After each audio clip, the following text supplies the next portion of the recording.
Hello, welcome everyone. And this week we have a special episode on DJI's Mavic 3 Enterprise. Now, Kirk, I find this interesting because you haven't flown an Enterprise yet. Never. I'm an you enterprise noob. have you seen much on the Mavic 3 Enterprise? Other than what's been out there, I haven't seen one in person. I haven't talked to anyone about it. You're the enterprise guru here. Well, let's kick off with what do we have for Enterprise options? Let me share my screen here. So we've got two options with the Mavic 3 Enterprise. One is just the Enterprise unit, which has the regular RGB camera with a zoom camera. And then if you're familiar with, the Mavic 2 Enterprise, the second model is with the thermal camera. And while you still have RGB sensor and the zoom, but now you have a added thermal sensor. And the main difference between the two is on the RGB sensor on the Mavic 3 Enterprise is the 4/3 CMOS sensor. So same sensor as on the Mavic 3, but this one has an added mechanical shutter, which makes a big difference when you're actually doing survey work. Now, on the Mavic 3T, on the thermal unit, in order to fit the additional thermal sensor, they had to cut down the size of the RGB sensor. So it's only 1/2 inch of the RGB sensor on the thermal. But obviously, you have the added option of you get three sensors on the thermal. You get, RGB, you get zoom, which is a 56 times hybrid zoom, and then you get the thermal. Now get this, the thermal quality. This is the same thermal sensor as on the M30 and the H20T, which is for the Matrix 300. I'm impressed they fit so much into this thing. Like when I saw the camera, I'm like, oh man, it's gonna be 3 cameras. All right, yeah, but they're gonna be like, this is gonna be definitely a low par sensor quality, but like they've really packed this thing in. For the thermal, I'm really impressed with the thermal, I have to say, especially on such a small, this is the smallest out of their Enterprise lineup right now. Essentially, this is basically going to replace the Mavic 2 Enterprise Advanced at this point. What's more interesting, let's talk about the hardware. So battery, first of all, battery is swappable with your regular Mavic 3, which is really nice, right? It's the same battery. It's nice. Accessories. So this now has an accessories port on the top. So again, if you're familiar with the Mavic 2 Enterprise, you know that you can mount different accessories, right? My favorite is the speaker on there. So you can mount the speaker, you can mount a searchlight, so you can mount a beacon, so different accessories on there. But on the Mavic 2, it was a proprietary DJI accessory port versus right now on the Mavic 3E, it's just a USB Type-C. And plus, it's the first time DJI opened up all the SDK, to third party even before the launch. So DJI is saying, yeah, third party can make any accessories they want now. So payload SDK is also open. And there's already a spotlight attachment because they didn't come because DJI actually doesn't make spotlight. They don't make the searchlight for Mavic 3E. They only make so DJI accessories. There are only 2 accessories from DJI. You can get the RTK. So you can get the RTK mount, which again is a reasonable price at just, around $650 US. And you can get, where is it? There we go. You can get the loudspeaker. That is much larger than the picture looks like when I first saw it. It's hilarious. Yeah. How heavy is that? Speaker than the Mavic 2. DJI didn't bring it in for the demo last week. I was at. So unfortunately, I didn't physically see it, but I'm expecting a unit in early October for us. So this is the one I really want to do because with the one thing I always wanted to do with Enterprise, so thermal speaker, I always wanted to do my private site security. Right. I always wanted to fly this drone around my site, check the thermal image. And if I see a trespasser, then I get to yell at them. And also just event this. Like we have a 70-acre site. We have a 70-acre drone hub. So when we have events to sort of hurdle people, together, it's always challenging. Right. So I always want to make sure. I mean, Mavic 2 Enterprise with the speaker, it worked. But when it's a little loud, people are flying their drones, it was difficult to actually hear it. With Mavic 3. So the word is the speaker is really loud. So I guess I'll get to test it. Yeah, like you guys had those open drone events this summer. So would be interesting to like. You can like instead of going around and telling people like, yeah, time to change things up, like you could just use your drone to go around. Because people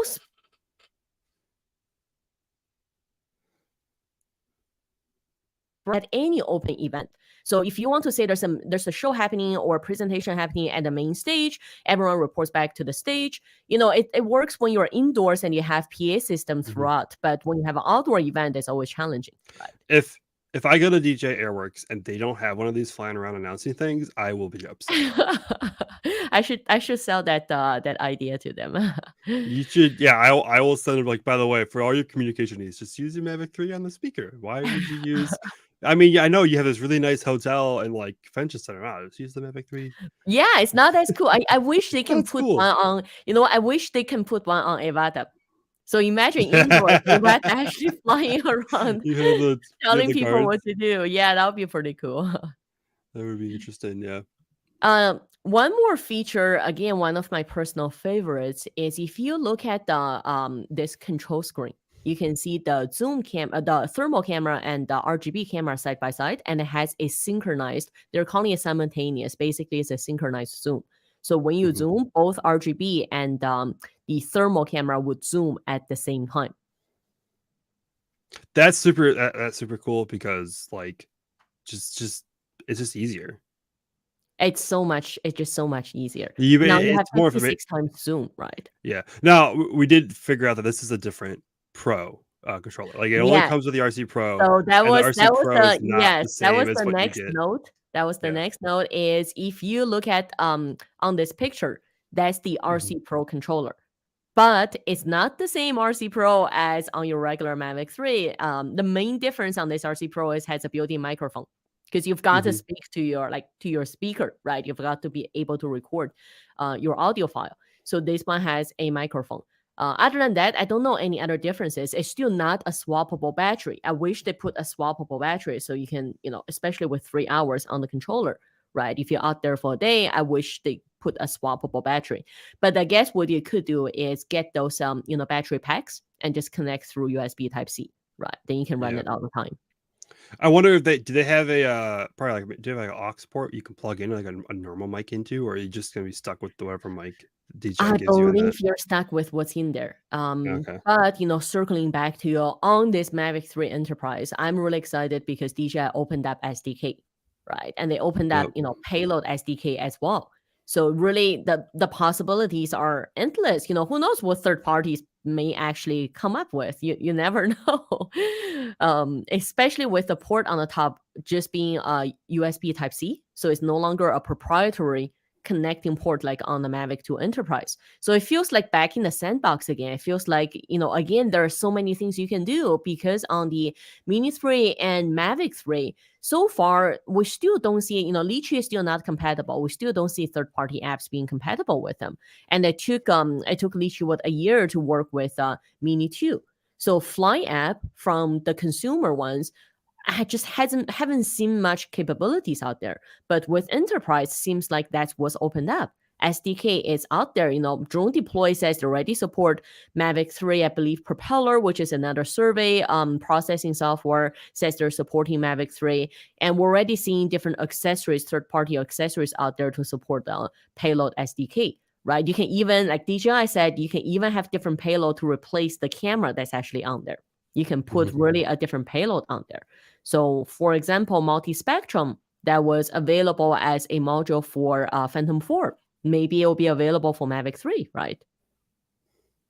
Yeah, that'd be interesting to see. I mean, I like how this is completely open. I mean, it makes sense for enterprise to be like way wide open versus on the consumer side because when you come to enterprise, you're looking at doing more stuff. So, just having it open is, of course, everything would be open. We also mentioned like third-party stuff for consumer drones, but I mean, I can't really there's not much you can really put on. What else opens it up more? What price? Yeah, let's talk about that. That's interesting. This is cheaper than the Mavic 3 Cine. Where's Mavic 3 Cine? There we go, Mavic 3 Cine. If you look at how does that work? Wait, if you look at just Mavic 3 Fly More, it's $26.49, right? But this is with the N1 controller. And if you look Yeah. at the Mavic 3E, it's 3570, but this one is with RC Pro Enterprise. Yeah, and if you already have the normal Mavic 3, because I'm sure a lot of people people at Enterprise probably bought it for the better camera setup. Yes, I've seen I'm Enterprise sure build you it for you better already camera. have extra batteries, you already have like extra propellers, like you already have like everything that you'd probably need from the combo, which just looks like, well, I guess the combo comes with the RTK module, but like other than No, that, it doesn't. RTK is an add-on. I was looking at the Warrior Free Plus combo, so the next one up. So the Worry Plus or Worry Free Basic, those are warranty. Those are essentially your DJI Care, right? Just enterprise Okay. level DJI Care. I just like I just it says is at the bottom in the box is RTK module, which is interesting. So maybe that's a mess up because I think they also have ND filters Yeah, listed you know as what a it power does? adapter. Yeah. Additionally includes, you're right, battery kit and Enterprise Series RTK module. That's a lot. Yeah, let me do the That's math a real quick. lot for its bug. I have to say, because if you look at one challenge I had with Mavic 2 Enterprise was always its price. You know, Yeah. it was 4 times, was quadruple the price as the regular Mavic 2. So when DJI released it, it was in the $8,000 range versus less than 2,000 you can get the Mavic 2. So that was always a challenge for me. Mm-hmm. But this, I have to say, pricing is, like I said, pricing is what opens up this even more because this is affordable, very affordable now. Yeah, you also get 3 extra batteries. So it's 3 extra batteries, and I think the RTK module. How much are the batteries? Okay, the batteries are $200 each. So like, yeah, like that is actually probably not that bad of a deal. I would buy this. Like I would buy this. If I'm buying a Mavic 3 or another Mavic 3, I would just get the Mavic 3E. But keep in mind some things you are missing from the Enterprise. First of all, is no master shots or quick shots. Listen, like I get it, but like sometimes you just want a nice photo, nice video. Well, that was the question I always asked DJI Enterprise is why removing master shots and quick shots? Because if you think about it, okay, if you think about it, right, an industrial person, someone who's doing surveying or someone who's in public safety, flying this drone, they're likely not having the photographer skills or videographer skills, right, to do droning or master shots, all those maneuvers nicely. So they happen to be at the scene and they happen to see a really nice view and they say, well, why don't I use master shots to get something nice since I'm not a drone photographer? But guess what? You can't because it's not there. I mean, just because it's not in your job description doesn't mean you shouldn't be able to do it. So I bet it's probably less of the drone can't do it than more of like they have to add it into the app. Which would then, like, why wouldn't you just make the Enterprise compatible with both the consumer side and There's Enterprise always, apps? yeah. And you just, if you use the consumer side app, you lose the Enterprise features, and if you use the Enterprise app, you use the creative side features. Like that makes sense. They're trying to, I guess DJI is trying to make you choose.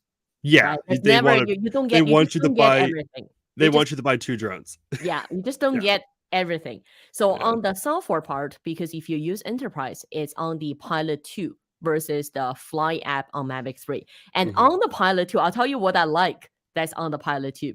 You get to change this to ATI mode on Pilot 2. That's always on DJI Enterprise drones, you can change to ATI mode. Versus on Mavic series, that was always the thing, you can't change to ATI mode. You're always in GPS mode.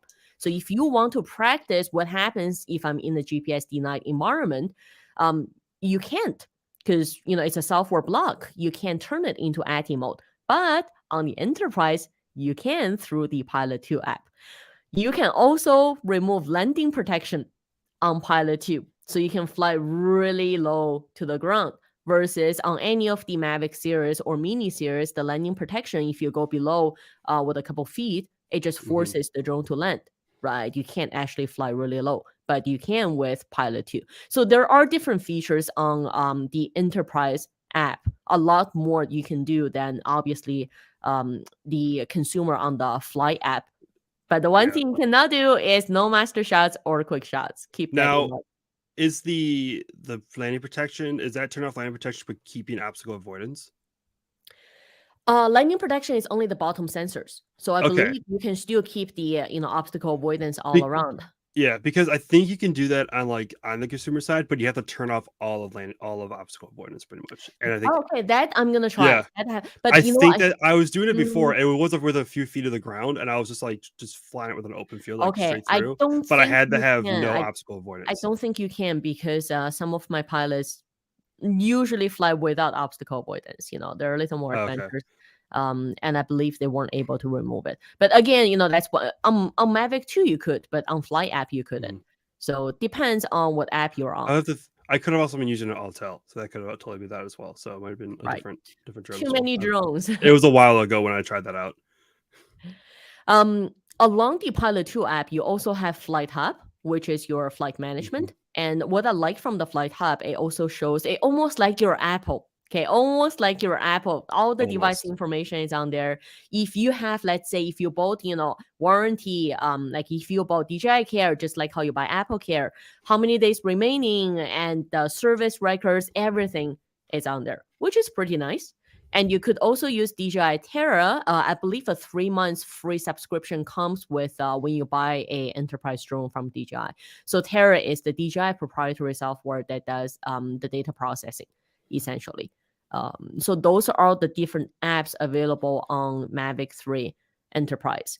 And what else does it not do? So this is not compatible with RC Plus. That was a question I asked. So if I have, let's say, Matrix 30 or M300, and I use RC Plus with them, can I use the same controller with Mavic 3E? And the answer is no, this is not compatible with the RC Plus. So just the way it is. And Kirk, you asked about ProRes. That's the one question I didn't ask. So I guess we'll find out. I'm gonna say I don't believe it will. Like looking at it doesn't have master shots or quick shots. So I'm gonna say all your fancy camera features it's probably not gonna be on here. Does it do ProRes? I don't know. That's Yeah. We'll see. That was kind of like that was a trick. Like, does it do ProRes? Even though even though it doesn't do master shots or quick shots. Does that matter if you need ProRes for? I mean, maybe. I mean, if you really want that good quality image of that bolt on that tower, like maybe, yeah, you want ProRes. You want to get all the dynamic range of that video, of that photo. But that reminds me, the one feature on the Flight app is it's live stream. So it's basically live stream through Flight Hub. And if you have internet, like if you're streaming or hotspotting on your controller, you can actually live stream that to let's say back into command, right? Let's say if you're at a scene and you're looking at a fire and you want back your command center to see the same thing, you can do that with Flight Hub, which is very interesting. Yep, all super just super awesome features that I think we all want commercial side or consumer side, but just makes sense to be locked down the enterprise. Because the using it, the ability, the times that you're actually going to use it consumer side are probably just super small. Now the other note is this is not compatible with the DJI dock. I also asked that. That kind of makes sense. It's the Mavic 3 wasn't really designed for that, I guess. I mean, they could have probably put some things on the feet. Thermal. This has thermal. I so wanted this to be compatible so I can just put it in the box. But you know what? I guess since the SDK is open, it could be compatible with third-party drone box, just not DJI. Yeah, I guess I would say it could totally come out with maybe Strix or or other options out there. I think isn't Autel supposed to be able to work with anything as long as you modify it? I think that's definitely a possibility. So at least that's the idea. Yeah, now that would be interesting if Autel is compatible with the Mavic 3 Enterprise, but not DJI's own. Funny. That would be interesting. Someone is saying on their end they show a different price. I think because you have different import taxes from China. Oh, depending that's why. on where you are. Yeah, because mine's still 5,600, which it definitely makes the worry-free plus combo a little less, because I think with the batteries and the RTK, you get up to 5,000. Yeah. But in the States, I think because we have higher import taxes from China. Yeah, because the browser is location based. So I'm in Canada, and then Kirk is in States. So in States. So I see 50. I see the same thing as what they're seeing. I see 5,600. So So it's most Still, I likely have to say, we've seen that. this is We've talked about this before. Like every time we check out prices, it's like, wait, yours is cheaper than mine. Oh yeah, because it's stupid import taxes. well, overall, I'm really excited about the Mavic 3E. I was not this excited with the Mavic 2 Enterprise, but I'm pretty excited with Mavic 3 Enterprise. You know, the main features are camera is awesome, especially on the thermal model. The Pilot 2 app seems to do a lot more, right? Battery performance is the same, 45 minutes as on the regular Mavic 3. We get open SDK. You get different accessories with it. You get the dual camera sync on both the thermal camera and your RGB, and pricing is really friendly. I have to say I'm pretty excited about this drone, and we'll have more for you in a couple of weeks when we get our demo unit. We'll put it to test, and the one thing is at the DJI demo last week, we did take it for a spin inside. Right. And I have to say, I feel like the flight performance was better than the regular Mavic 3. Because that was the challenge I had with the regular Mavic 3. When you fly low and close to people, I just felt the responsiveness of like the flight maneuver was too abrupt. But on the Mavic 3E, when I flew it last week, or this week, when I flew it this week, it was really smooth. It was responding, and just the overall algorithm on the flight, it felt a lot more smooth.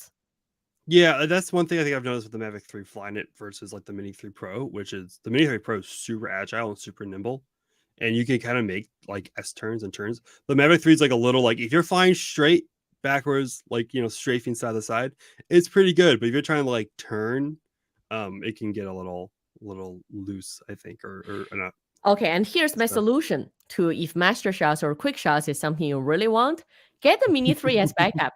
So get your Mavic 3E and get the Mini 3 as backup. It's just flying both at the same time. Well, you could. Yeah, then you can get the Mini 3, right, to capture your Mavic 3 flying. Yep. Yeah, in the master shot. You get the beautiful scene and you get the beautiful drone.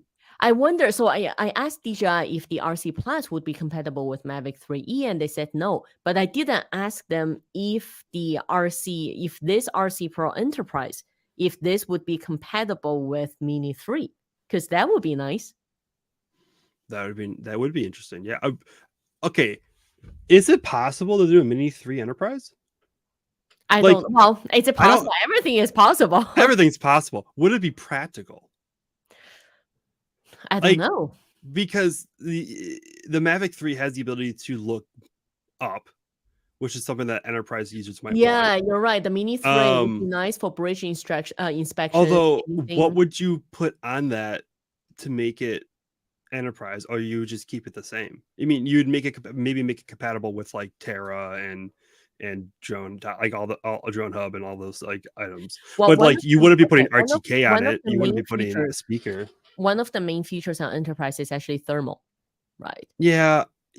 But could you put a thermal camera on? You would have to make a Mini 3 thermal and have it just be a thermal camera. I don't think there's room for two cameras. The smallest thermal drone I've seen was the Anafi from Parrot. Yeah. It would be a competitor than that, pretty much. I don't know. I guess, again, we shall see. That would be interesting. Well, I'm sure I'll be seeing this thing at Airworks. And I'll be seeing a few other things. I'm excited that hopefully maybe I'll get some flight time on it too. I'm already impressed with Mavic 3E. This is now the smallest, most compact lineup for DJI's Enterprise lineup. So I believe someone asked a question at a demo this week to DJI if the trend for their Enterprise lineup is to go smaller and smaller. And the answer was yes, because that seems to be, people want to have more compact and flexible unit versus carrying larger and larger units. So we shall see, right? I mean, after Mavic 3E, what can be smaller? Mini 3. That was logical. Yeah. Mini 3. Yeah, that would be like the only thing that it would make sense too, because it's small, it's really practical. Like it has a lot of the same capabilities of the Mavic 3. It's just smaller. Now, I don't think they'd be able to keep it below 250. If they're adding things onto it, but sorry, below 250. Like I know, but I really like Mini 3 because it's below 250. Yeah. The thing is about Enterprise, it doesn't matter if it's below 250 anyways. You got to have a license, you have to register it anyways. No, not necessarily. At least for now, between Canada and States, it's still 250. It's still the weight separation, not what you use it for. Oh, okay. I thought like if you're still using it with your Enterprise work or with your no, only the moment you go over the weight, then it matters. Interesting. Okay, interesting. Well, that's all we got for you on the Mavic 3 Enterprise. Just first impression after seeing an actual demo from DJI this week. So we'll have more for you once we get our own demo units. See you back next week.